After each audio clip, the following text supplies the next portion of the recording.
French filmmaker Nicolas Philibert is one of the world's leading documentary directors, but he remains humble.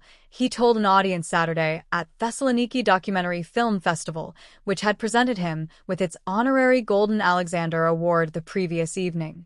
Among other honors, Philibert won the European Film Award and was BAFTA nominated for To Be and To Have, and won Berlin's Golden Bear for On the Adamant. In a discussion Saturday, Philibert said he doesn't like to be described as an observational filmmaker. He is not merely recording reality, but rewriting it, he said. Philibert, who edits his own films, added that the most important thing was to construct a narrative.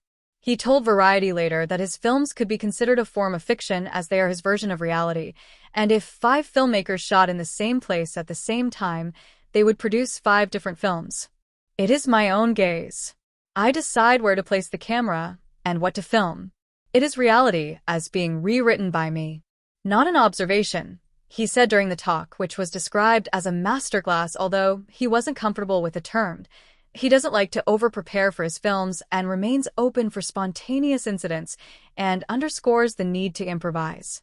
I plan for something that is accidental, he said with a smile. It is nice to be open to disturbance. You meet people who disturb or scare you or give you food for thought and make you see things in a different way, and it stimulates you. He added, I need a starting point, but I don't know where it will take me. I am not even sure I will make the film. I need an idea which is promising.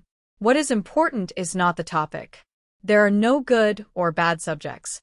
We can make a good film on a small subject or a bad film on a large subject. The beauty of the film is not proportional to the importance of the subject. He added, I don't have a specific intention. The beauty of filmmaking is often related to something that is not predictable. The grace moments are unexpected. I don't want to make a film based on an idea about something. I have a humble approach because I am trying to understand. I look to collect something that helps me understand why I wanted to make the film.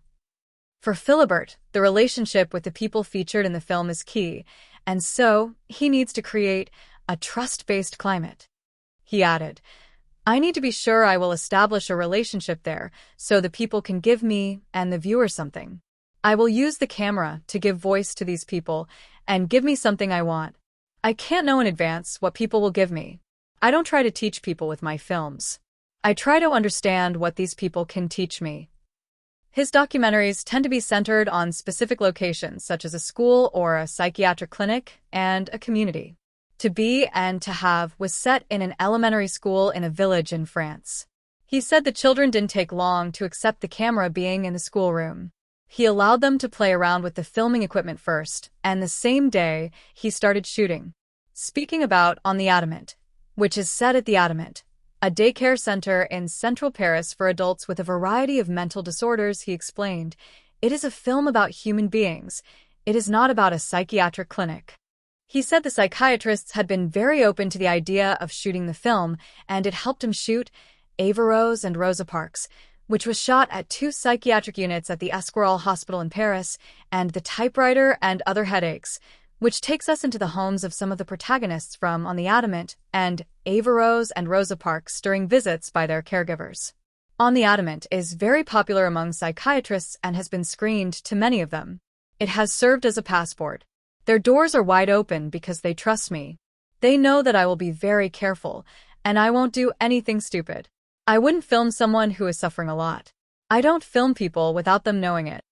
He has kept in touch with the people who featured in On the Adamant and continues to go to the clinic. I went there a few weeks ago. The adventure continues beyond the film.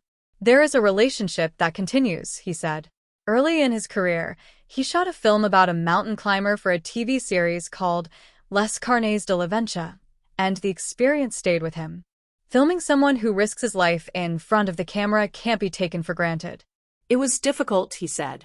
I wanted to be sure that the camera would not push him to exaggerate what he was doing. The camera affects reality.